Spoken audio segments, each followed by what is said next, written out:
The opposition in a statement on Friday evening said, quote, "The legal proceedings filed is frivolous and is simply intended to be used by the coalition government as a lifeline to remain unlawfully and unconstitutionally in office," end quote.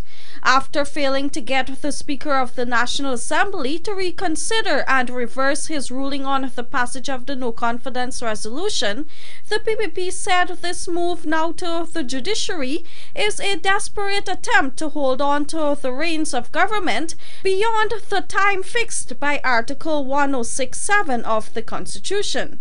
Contending that the no-confidence motion was validly passed, the opposition further posited that the judiciary has no jurisdiction to violate or extend any time frame prescribed by the Constitution, since the Constitution is the supreme and the judiciary is subject to the Constitution, not vice versa.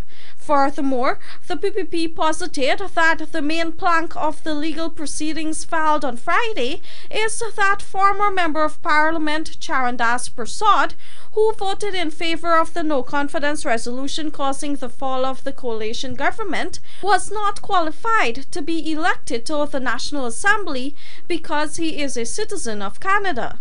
The party noted, quote, "We must point out that it is the very APNUAFC who placed Charandas Prasad in the National Assembly in the first place and relied on his vote for the past 3 years. Now this self-serving bunch is prepared to put the entire nation into chaos and do untold damage to our national interest by invalidating everything done and every law passed in Parliament since 2015, end quote. Nevertheless, the PPP noted that the Constitution makes provisions for such eventualities and deficiencies not to invalidate proceedings in which a member so affected may have participated in via Article 1652.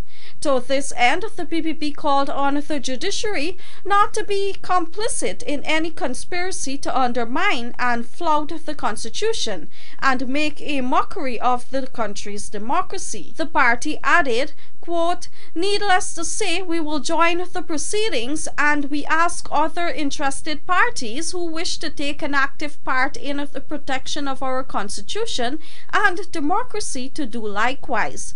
We expect that this matter would be heard on a day-to-day basis and that the judiciary would not contribute to the government's violation of the Constitution," end quote. The legal proceedings was filed on Friday afternoon by attorney at law Rex McKay on behalf of private citizen Compton Reed. The court document named Speaker of the National Assembly Dr. Barton Scotland, former MP Charandas Prasad, and Attorney General Basil Williams as respondents. Reporting for the Evening News, Vanu Manakshan.